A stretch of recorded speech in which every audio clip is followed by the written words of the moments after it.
애굽에 살 때에는 나일강에서 물을 마시고 그 나일강의 풍성함으로 살아갑니다. 물이 생명입니다. TV 광고가 아니라 어딘가는 물이 생명인 존재입니다.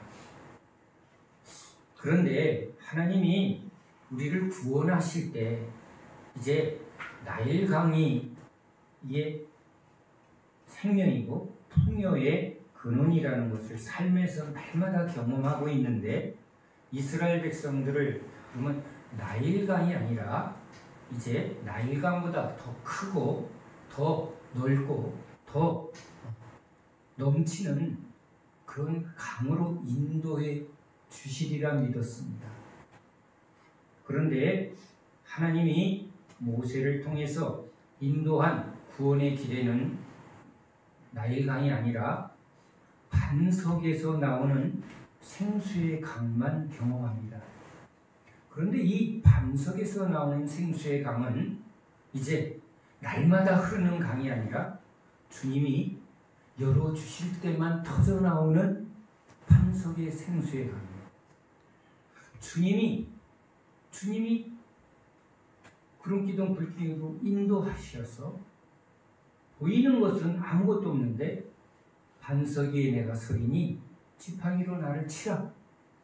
고난받으시는 예수님, 그것을 지금 예표하는 그 반석 위에 하나님이, 반석이신 예수님이 이제 십자가의 고난 받으실 때만 뭐가 터져나온다?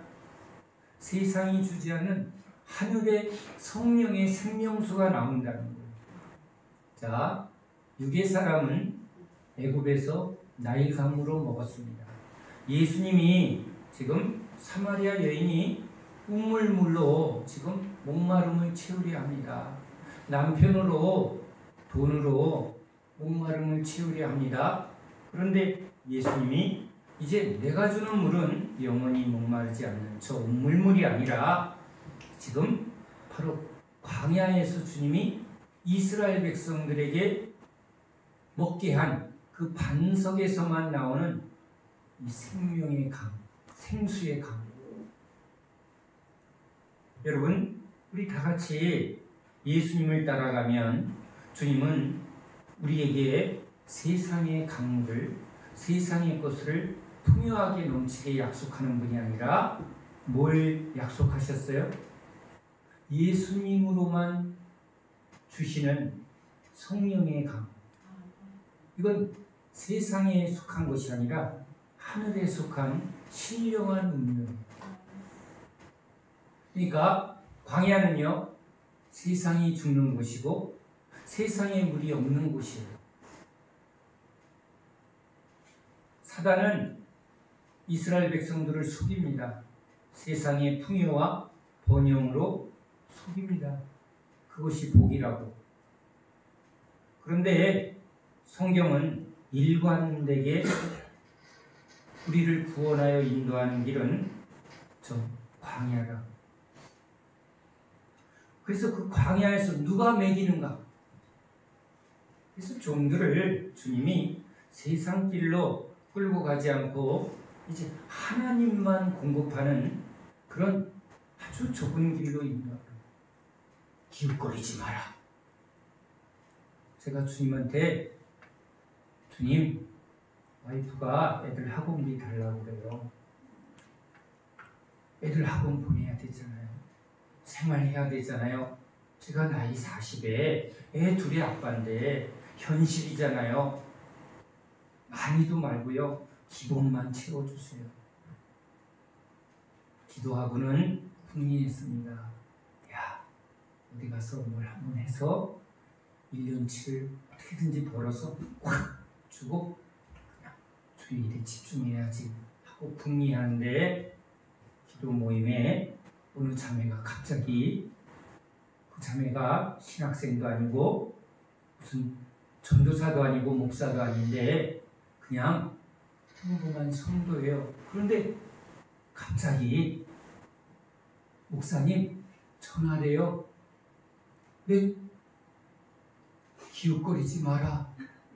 이 말만 지금 딱 하는 거예요. 누구만 알아요? 저만 알아요. 개인의 비밀을 주님이 이렇게 막 드러내서 창피하게 이렇게 하는 분이 아니라 저를 깨닫게 하는 분이에요. 그래서 제가 다 얘기했어요. 제가 오늘 이런 궁리하고 있었어요. 그랬더니 기웃거리지 마라. 아니 주님 현실이잖아요. 근데 너는 현실에 살지 말고 믿음으로 살아가. 그리고는 이제 주님이 이 과정 속에 저를 막 연단합니다.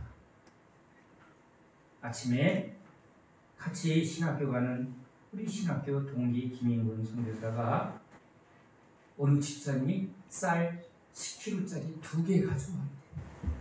근데 하나는 꼭 내 것 같다. 근데 그날 우리 집에 쌀이 떨어진 날입니다. 예를 들어서입니다. 그러니까 날마다 공급하는 것으로 사는 게 쫄립니다.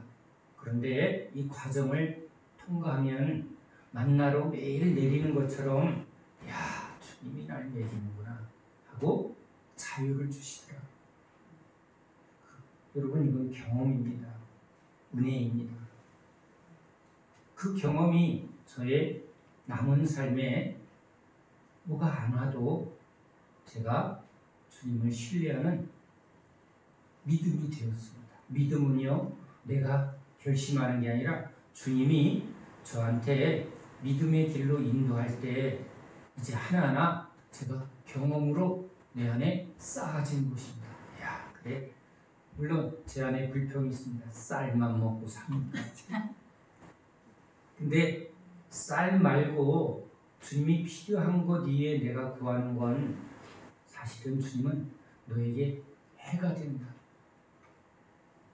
너가 세상의 즐거움에 길들여지면 하나님이 주는 즐거움에 빼앗긴다. 선택이 됩니다. 그러면 날마다 이렇게 집중했냐? 아닙니다. 저도 타협할 때 많습니다. 주님 말씀에 제가 거슬리고 거역한 적이 많습니다. 그러면 주님이 딱 팔짱 지시고 말씀 안 합니다. 왜? 안 듣거든요. 저기 불법 주차하면 딱지 끊는다까지 경고받는데 얼마나 습관이 무서운지 여기 딱지 안 끊기지 하고 딱 됩니다. 딱지 2번 끊기고 안 해야 되는데 또 안 끊길 만한 곳에 딱지 안 끊길 거라는 믿음으로 됩니다. 안 끊겼네 그러더니요 어디만 가면 불법 주차하는 데를 대기 시작합니다. 요령이 생깁니다.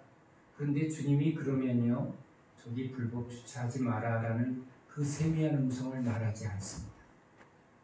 세미한 음성을 거스리면 세미한 음성을 이제 안 듣, 말씀 안 하십니다. 광야길을 경험 안 하면, 반석에서 생수를 마시는 경험을 하지 않으면 가나안 땅에 풍성한 성령의 열매를 맛보지 못합니다. 얕은 강가에 물을 적시고 은혜를 경험합니다. 무릎 신앙까지 가는 분들이 많습니다. 기도에 체험이 생깁니다. 그런데 이제 여러 가지 일로 자꾸 그 생수의 강에서 나오다 보면 그 다음 어디요? 무릎 이외에 허리까지 끌려가는 깊은 신앙의 세계를 경험하지 못하고 발목에서 무릎에서 그냥 바쁘니까 하고 그 단계에서 여러 이유로 그 다음 과정을 따르지 못합니다. 옛날에는 그래요. 주님의 그 은혜의 강물을 계속 따라가야 되는데 얕은 데서 깊은 데로 계속 따라가야 되는데 그게 누구죠? 주님이에요. 광야 백성들은 구름기둥 불기둥으로만 주님이 인도하셨어요. 그 구름기둥 불기둥을 벗어나면 주님의 만나와 반석의 생수를 맛보지 못합니다. 그 구름기둥 불기둥으로 만나와 반석의 생수를 먹고 마신 사람이 가나안 땅에 들어갑니다. 발목에서 무릎으로 허리로 더 깊은 데로 주님은 이 말씀으로 이루어 가십니다. 제자들이 다 발목에서 무릎으로, 가룟 유다도 무릎에서 경험도 합니다. 은사도 경험하고 병 고치는 거, 귀신 쫓는 것도 경험합니다. 그런데 여러 가지 이유로 거기서 떨어져 나갔습니다. 많은 사람들이 얕은 신앙에서 그 생수의 강을 따르지 않습니다. 주님은 우리를 신실하게 깊은 곳으로 인도하는 분이심을 믿으시기 바랍니다. 초등학교 다니는 학생이 난 초등학교만 졸업하고 돈 벌러 갈 거야 하지 않습니다. 아무리 어려워도, 현실에 어려움이 있어도 압니다. 내가 여기서 포기하면 더 많은 열매를 포기할 거라는 걸 아는 아이도 있고, 그래서 많은 사람들은 어려움 가운데서도 그 학업의 과정을 마칩니다. 세상 비유입니다. 세상의 아들도 이런 지혜가 있다고 합니다. 현실에 타협해서 소년소녀 가장으로 공장으로 가면 당장은 먹을 게 있지만 이제 그 모든 과정 후에 주는 실력과 풍성함을 이 차이가 나요. 신앙의 세계도 열매를 맺는 자는 더 많이 맺을 것이고 있는 자는 더 많이 가질 것이고 없는 자는 있는 것마저 빼앗길 것이라. 지금이 그런 시대입니다. 점점 주님은 아주 딱한 길, 생수의 강으로 우리를 인도하시며 깊은 데로 딱 그 한 길로 가자고 말합니다. 딱 한 길입니다. 그 강물은 딱 한 길입니다. 날마다 그 생수를 먹고 마시며 깊은 데로 깊은 데로. 근데요, 육은 싫습니다. 싫어요. 빠져 죽을 것 같아. 배꼽 아래에서 갈등이 옵니다. 더 깊은 데로 가면 뭐가 죽는다? 육이 죽는다. 그런데 내가 죽어야 영이 삽니다. 아멘이죠? 여러분, 주님이 우리에게 약속하십니다.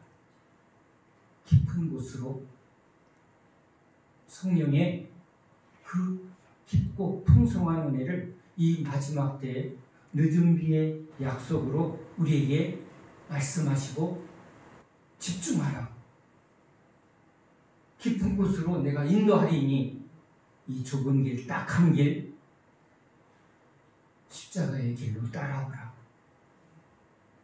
다시 부흥을 주소서. 주 예수의 얼굴을 구하며 살기 위해서가 아니라 내가 세상에 죽고 육에 죽고 예수로만 살기 원합니다. 진짜 성령으로 살기를 원합니다. 주님의 말씀이 이루어지는 그 깊은 곳으로 풍성한 열매를 맺는 그런 약속의 땅으로 주님이 따라오라 하십니다. 그 말씀을 믿고 따르는 자는 경험할 것입니다.